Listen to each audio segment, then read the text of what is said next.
On vous souhaite la bienvenue à ericlatour.com. Dans quelques instants, on vous parle de l'aile jeunesse de la Chambre de commerce, mais d'abord un nouveau commerce dans le Vieux-Saint-Jean, une épicerie éthique.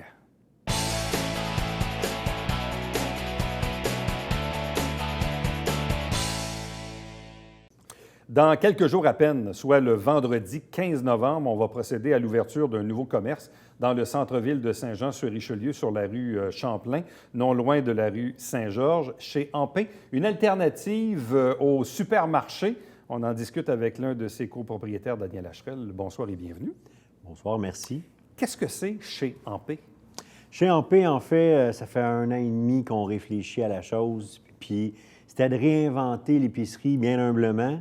C'est-à-dire, il y a eu l'époque, les heures de gloire du supermarché. Les grandes surfaces sont arrivées par la suite, les années 80-90.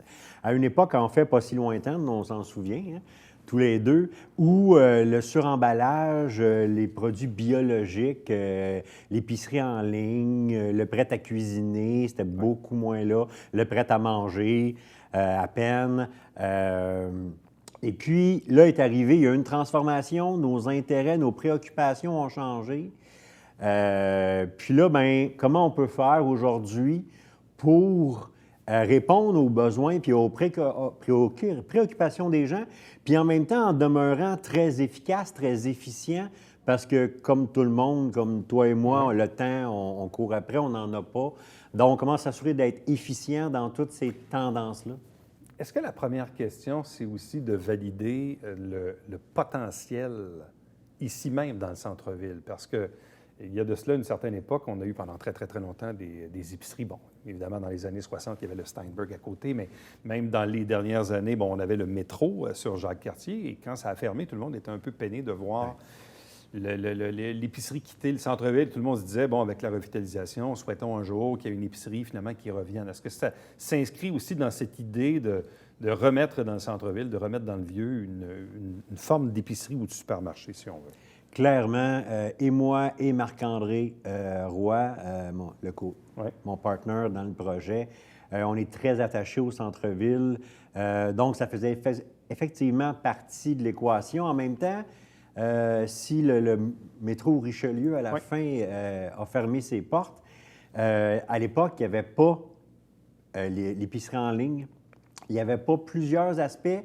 Puis, il était dans une bannière. Nous, en étant indépendants, on peut directement transiger avec des fournisseurs, avec des producteurs, avec des artisans de la région ou même du Québec qui produisent des trucs juste phénoménaux, mais qui n'ont pas le pouvoir de production pour aller dealer avec Loblaws à Toronto.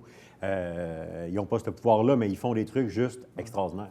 Bon, et ici, le potentiel du marché, vous l'évaluez comment? Parce que on disait aussi, dans l'esprit de la revitalisation du centre-ville, tout le monde disait un jour, il faut repeupler le centre-ville aussi. Bon, ce qui a été le cas un peu avec certaines constructions. Oui. Est-ce qu'on fait le pari qu'il y a suffisamment de résidents ou de passants ou de travailleurs dans le centre-ville pour faire vivre un commerce comme celui-ci? Si c'était exclusivement pour le Vieux-Saint-Jean, je pense pas qu'on prendrait le pari. C'est qu'on se dit l'épicerie en ligne double, grosso modo, ça part du marché aux 4 mois. Prenons une courbe comme ça, appliquons-la, puis rapidement, d'année en année, ça demeure une petite pointe de tarte. Sauf que pour un petit commerce, pour une petite épicerie de 4000 pieds carrés, c'est quand même pas si petit finalement, ça peut être la différence. Puis, on réinvente l'épicerie en ligne. Vous allez pouvoir commander pendant l'heure du dîner, commander dans votre téléphone, dans votre ordinateur, puis ça va être devant votre porte à temps pour faire le souper. Donc, on parle d'un délai de 3-4 heures pour l'épicerie en ligne, ce qui est juste hors du commun. Est-ce qu'on se trouve à avoir une opération un peu hybride, c'est-à-dire que l'opération en ligne occupe une bonne partie de chez Ampé, ou s'il y a encore la formule traditionnelle de toc, toc, toc, je rentre puis je peux consommer évidemment ce qu'il y a sur les tablettes?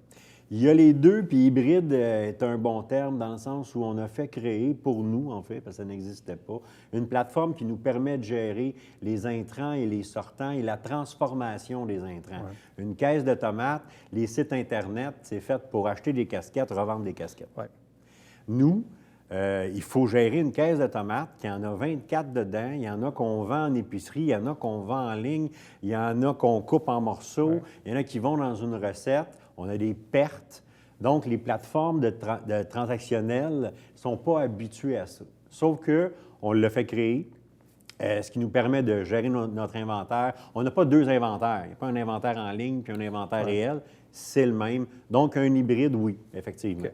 Donc, ça veut dire que pour le consommateur qui va se rendre sur la rue Champlain, puis juste pour situer les gens, donc on n'est pas très loin du Vito, pas très loin de la vitrerie non plus, donc pour les plus vieux d'entre nous, ce qu'on appelait autrefois Vigneault. Oui. En face de l'ancien bâtiment des assurances Bessette, là.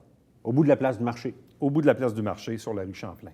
On parle de 4000 pieds carrés. Oui. Donc, quelqu'un qui, le vendredi, le 15 novembre, là, va ouvrir la porte puis il va rentrer, là, il va voir quoi? Il va avoir un choc. Il va avoir un choc, il faudra qu'il s'assoie. Pour vous avez mis des chaises. Digérer. Oui, il y a des chaises en rentrant à droite. Quand vous avez un choc, vous vous tassez un peu. Non, sérieusement, il va retrouver tous les produits, en fait, d'alimentation qu'il y a dans un supermarché. Genre? Donc, bien, tous des les œufs, groupes, du lait, du pain, tous les des groupes canages, alimentaires, des fruits, des légumes. des fruits, des légumes, de la viande, mais tous les produits qui sont, autant que faire se peut, québécois, qui sont, autant que faire se peut, qui sont jamais suremballés, qui sont quelquefois en vrac, mais même le vrac, on l'a réinventé. L'expérience en épicerie aussi est réinventée. On ne magasinera pas tout à fait de la même façon chez nous, dans le but de générer le moins de déchets possible post-consommation. Mais donc, on peut consommer dans l'épicerie et repartir avec les aliments. Oui, oui, oui. De façon traditionnelle. Oui. Mais on incite les clients à consommer aussi via la plateforme, via le site. C'est le choix qu'on offre à nos clients. Peut-être que le samedi matin, en venant au marché, en venant prendre un café dans le centre-ville, ils vont venir faire leur épicerie en même temps. En même temps, le mercredi, il te manque 3, 4, 10 produits. Tu n'as pas vraiment le temps d'aller à l'épicerie avant d'aller chez les enfants, d'aller porter au soccer, d'aller... Bon, on sait comment la vie est faite. Donc, sur l'heure du dîner, on pioche dans l'épicerie, on fait nos choix, puis on oublie ça, on arrive à la maison, voilà, l'épicerie est déjà rendue. Donc, le principe d'un site transactionnel, d'achat en ligne, et ultimement, ça se termine par une livraison au domicile. Oui, comme Shopify, mais dans un délai de 3-4 heures. C'est quand même assez rapide. Oui.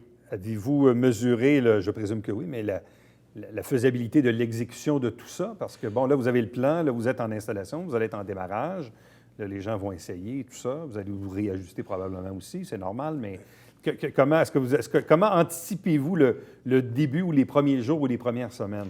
Moi et Marc-André, on est un peu nerveux, on doit l'avouer. On a beau avoir réfléchi la chose pendant 1 année et demie, c'est sûr qu'il va y avoir des erreurs au démarrage. On n'achète pas un Tim Hortons puis nous implante ça. C'est pas clé en main, là. Non, c'est pas clé en main, là. Il y a une part j'allais dire d'improvisation, oui. Oui, il y a une part d'improvisation, même si on a une équipe solide, on s'est bien entouré pour ce projet-là. Oui, il va y avoir des ajustements, mais on a justement l'équipe, Marc-André, moi et beaucoup d'autres gens qui nous entourent pour être capables de réagir rapidement, OK, on va corriger le tir, on est prêt.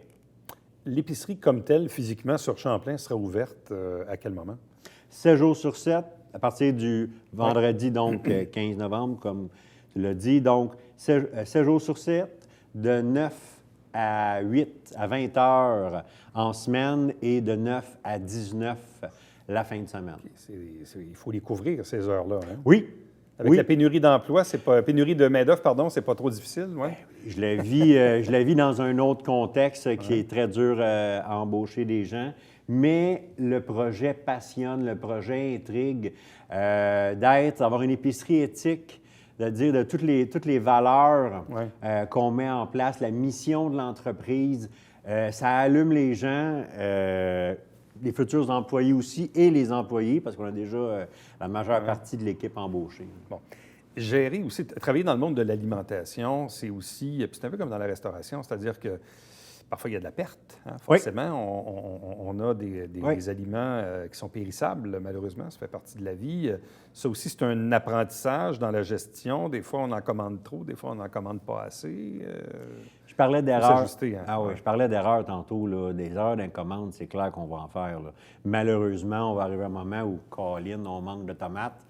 Puis 4 jours après, Colin, on a ben trop de Ouais. tomates. Donc, ce qu'on a prévu pour ça, c'est de pallier en ayant des livraisons très fréquentes ou du ramassage très fréquent, mais aussi par 2 autres moyens.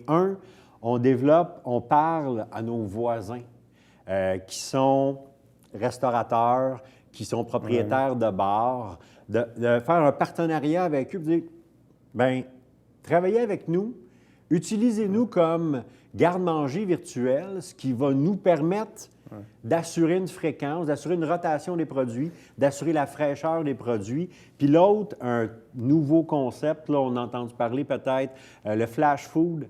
Oui. Donc, on va envoyer aux gens qui ont rempli leur fiche client par courriel. Écoutez, on a ça, c'est un peu, il faut les vendre maintenant, on offre un escompte. Vous avez quelques heures pour commander, on vous les fait vous. Sur le plan personnel, c'est quand même un gros projet. Ça demande de l'investissement, ça demande aussi, il y a une part de risque dans tout ça, ça va demander beaucoup d'heures et tout ça. Parfois, quand on est plus jeune, on est plus naïf, plus insouciant, plein d'énergie. Je ne dis pas que vous êtes vieux, mais je dis... Bien, en même temps, c'est un peu ce que tu viens de dire. Non, mais c'est correct. On en même âge, je pense. La question, c'est de dire, je ne sais pas, tu es dans fin quarantaine probablement, début 50? Non? Fin 40. Fin 40. Fin 40, voilà, regarde, j'ai bien testé. Mais est-ce que s'embarquer dans un projet comme ça, c'est quand même... on saute dans la piscine, là, je veux dire, c'est... Ah oui. C'est une grosse commande, là. Oui, bien, c'est pour ça qu'on est associés. C'est pour ça que Marc-André Roy est avec moi. Lui, il est plus jeune. Oui, il est plus jeune, il a plus d'énergie. Ah, ben, je tiens mon bout. Donc, il apporte une expertise différente. On se complète bien. Puis, s'il y a quelque chose, oui, à 47 ans, effectivement, on a fait des erreurs. On a appris de ces erreurs-là. Justement, on s'entoure mieux s'il y a quelque chose. Puis je pense que c'est la recette du succès, c'est de s'entourer mieux de gens à qui on a donné le mandat de nous questionner, de pilonner le projet, d'être les avocats du diable, puis vraiment d'aller chercher. Résultat, c'est qu'aujourd'hui, on met en place le meilleur projet possible en étant entouré, faire valoir au contenu publicitaire, USA Marketing, au niveau des réseaux sociaux, c'est un incontournable maintenant. On a notre conseiller au Canada français, Martin Stewart. On a Chantal Garot, qui est CPA, qui travaille avec nous, qui a travaillé en innovation pendant des années. Et j'en passe et j'en oublie, je suis sûr. Et parents et amis à qui on tord le bras pour venir donner un coup de main. Dernière question. Oui. Pourquoi ça s'appelle Chez Ampé et ça veut dire quoi? Chez Ampé, ma conjointe, mon épouse, ma blonde, Frédéric Nadeau, elle a 1 an et demi, 2 ans. Elle est avec son grand-père. Elle n'est pas capable, peut-être plus jeune que ça, je ne sais pas. Elle a de la difficulté à prononcer grand-père. Fait qu'elle prononce Ampé. Le surnom a collé pour les 40 années qui ont suivi. Je pense que je n'étais pas sûr de connaître vraiment son nom. C'est Michel Mandron, son nom à Ampé, à son grand-père, qui était un homme qui n'était pas épicier, qui n'était pas particulièrement écolo, mais qui était un homme bon. Puis de prendre l'exemple d'un homme qui était aimé, bon, qui adorait les contrepétries, qui avait 1000 talents, qui a eu une vie extraordinaire, bien, c'est un peu un hommage, puis c'est un exemple à suivre. C'est vraiment un exemple à suivre. On a sa biographie sur le site Internet. Allez lire ça. Daniel Lacherelle, merci beaucoup. Bonne chance. Merci à toi. Reste avec nous. Au retour, on vous parle de l'aile jeunesse.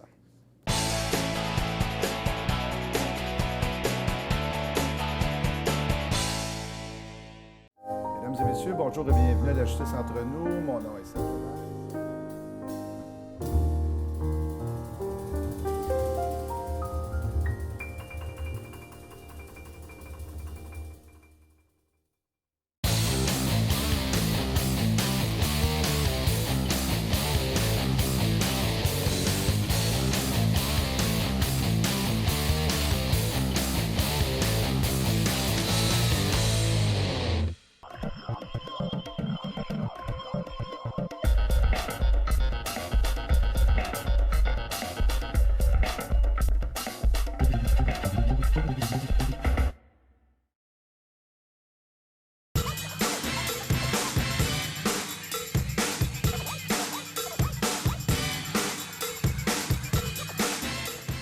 dimanche 9h30, Télé Bingo, on vous attend.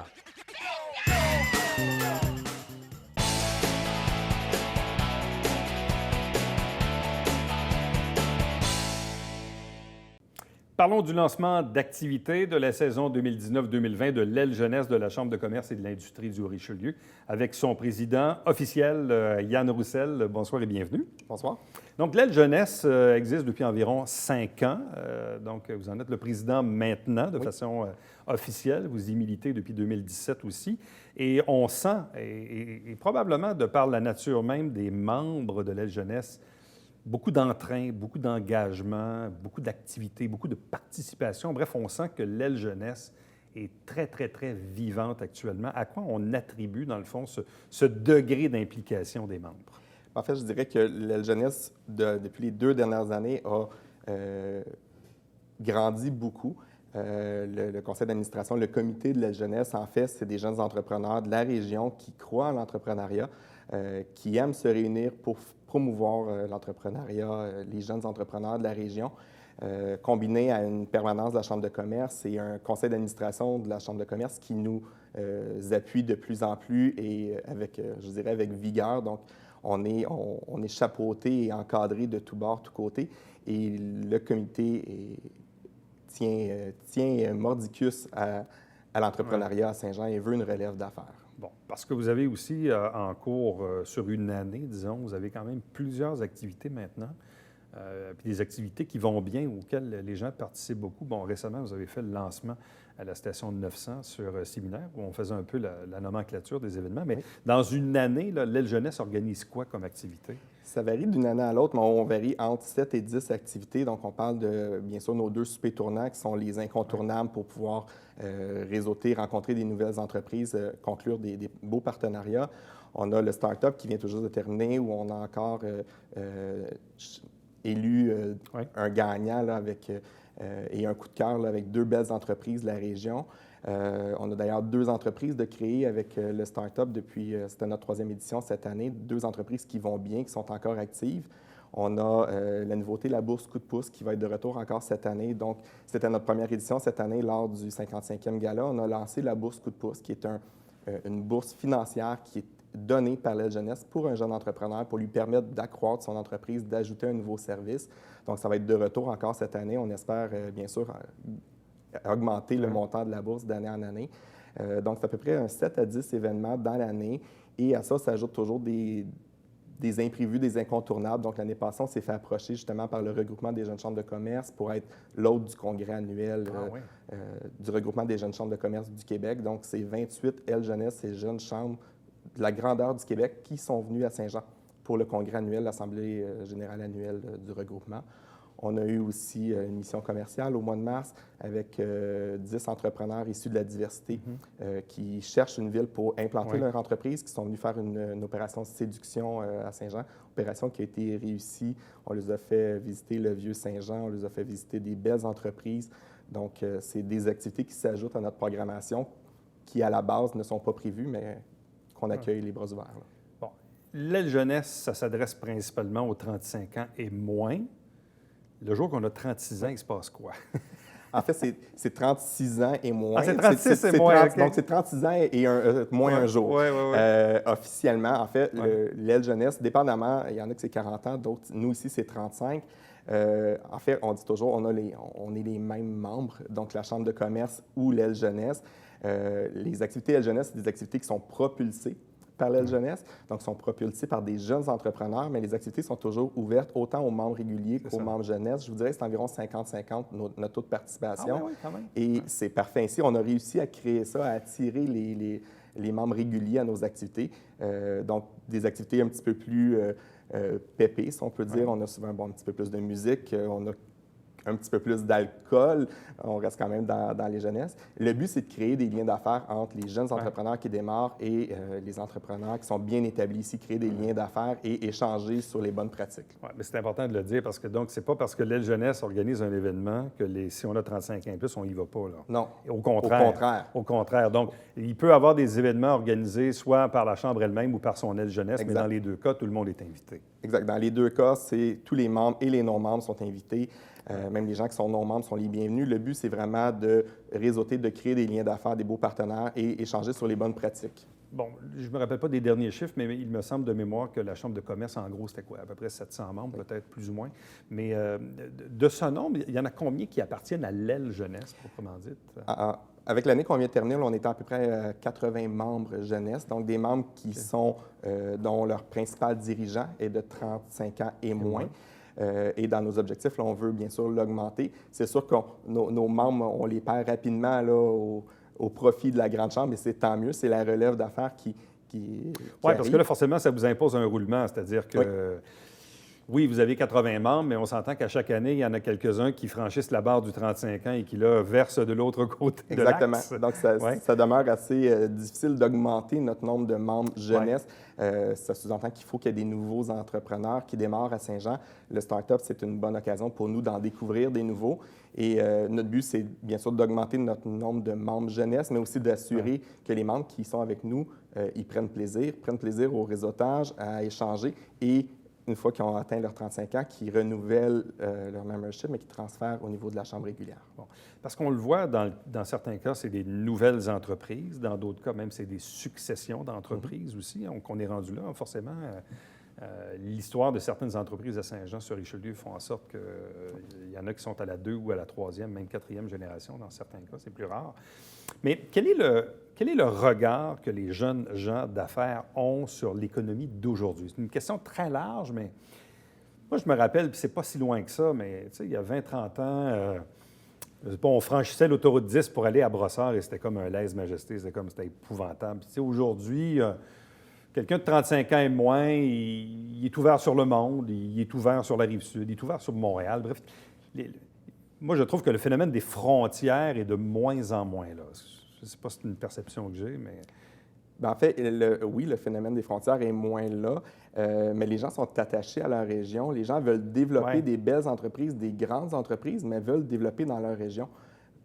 Les gens sont intéressés à rester dans le Haut-Richelieu, pas nécessairement de toujours aller sur la Rive-Sud, Montréal. On voit même Montréal qui revient vers la Rive-Sud. Et on l'a vécu avec le start-up et principalement avec la mission commerciale qu'on a fait. Les gens, il y a encore des gens qui veulent être à Montréal dans les grands centres, mais les gens sont intéressés à aller en région, ne serait-ce que pour élever leur famille, être plus près des écoles.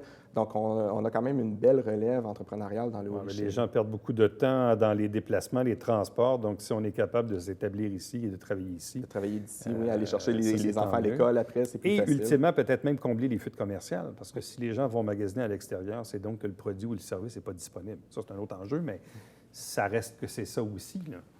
Oui, il reste toujours des manques à gagner sur la Rive-Sud, dans le Haut-Richelieu. Et les jeunes entrepreneurs ont des super belles idées. Il y a des beaux projets de développement pour les entreprises, pour les jeunes entrepreneurs. Et en fait, c'est le but un petit peu de l'aile jeunesse, c'est de les faire connaître, lui permettre d'échanger. Parce qu'au-delà des activités que vous organisez dans une année, quels sont les enjeux ou les dossiers sur lesquels vous désirez que la Grande Chambre, parce que vous siégez aussi sur le conseil d'administration de la Grande Chambre comme représentant de la jeunesse, quels sont les dossiers que la jeunesse souhaite pousser, disons, auprès de la Grande Chambre, ou l'influence que vous souhaitez avoir sur la Chambre? Bien, c'est principalement de l'influence. Je dirais, comme on a un super beau support de la Grande Chambre, c'est vraiment de promouvoir les jeunes gens d'affaires, leur permettre d'être vus, d'être reconnus. On veut éliminer les frontières et souvent les jeunes entrepreneurs qui n'osent pas se rendre dans les grands événements, qui n'osent pas aller cogner à des portes de grandes entreprises, aller chercher de l'aide. Donc, nous, on veut mettre de l'avant tous les services qui sont disponibles et qui sont offerts pour les jeunes entrepreneurs pour leur permettre de bien s'établir, avoir des bonnes bases solides, puis leur permettre de croître. Quels sont vos besoins de formation? Ils sont très larges. Ça va dépendre des membres. On a autant de la formation en démarrage d'entreprise. En fait, on ne donne pas tellement de formation à la jeunesse. On a justement revu notre mission. On n'est pas un organisme qui veut former les jeunes. On est un organisme qui veut les soutenir et les diriger vers les bons... on a tous les services qu'on a besoin à Saint-Jean, ne serait-ce qu'avec le CAE, le NextDev, la permanence de la Chambre, la Grande Chambre. Donc, on veut leur permettre de le mettre devant eux tout ce qui est possible. Donc, quand un jeune entrepreneur qui vient, le but de la jeunesse et des activités qu'on veut faire et vers quoi on veut s'en aller, c'est de leur permettre de voir toutes les opportunités qui s'ouvrent à eux toutes les ressources qu'on a à Saint-Jean pour leur permettre de grandir et d'aller de l'avant pour avoir une relève. Si vous apprenez des plus vieux, qu'est-ce que les plus vieux ont à apprendre des plus jeunes? Je dirais les plus vieux ont à apprendre des plus jeunes. On a des belles idées, les plus jeunes. On est souvent peut-être excités par les projets, mais on a des belles idées. C'est d'apprendre la nouveauté, pas avoir peur d'aller dans des terrains connus. On arrive avec des nouvelles idées, des nouvelles pensées, mais on a besoin aussi des entrepreneurs plus expérimentés pour nous dire où faire attention pour ne pas répéter des erreurs qui pourraient avoir été faites déjà. Et là, le président Yann Roussel, il a le droit d'être président combien de temps? Officiellement, nos mandats, c'est des mandats de 2 ans à l'aile jeunesse. Par contre, les présidents et vice-présidents, on est élus au conseil d'administration, donc à l'Assemblée générale de la Chambre. Étant donné que moi, j'ai repris le mandat de Jonathan Scarfo, mon mandat débutait cet été, un mandat de 2 ans. Par contre, je suis en élection l'année prochaine. Mais officiellement, c'est des mandats de 2 ans qui peuvent être renouvelés pour un mandat supplémentaire. Donc, je préfère jusqu'à 4 ans au maximum si les membres en votent ainsi. Et vous avez toujours l'âge légal d'être président de l'aide jeunesse, oui? Oui, je suis correct pour encore pour terminer mon mandat et en commencer un autre. Yann Roussel, merci beaucoup. Bonne chance. Merci. Et restez avec nous. Au retour, on vous présente le Babillard quotidien.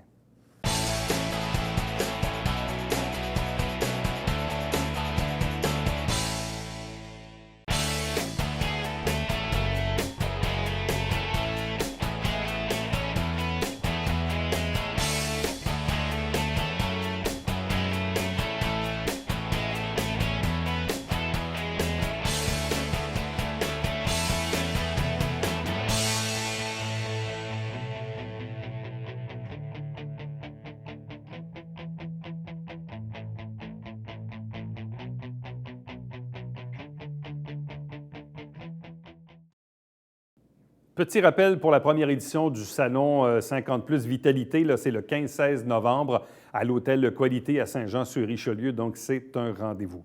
Chaque semaine, des extraits des travaux du Conseil. Saint-Jean-sur-Richelieu, l'émission se retrouve sur notre site Web.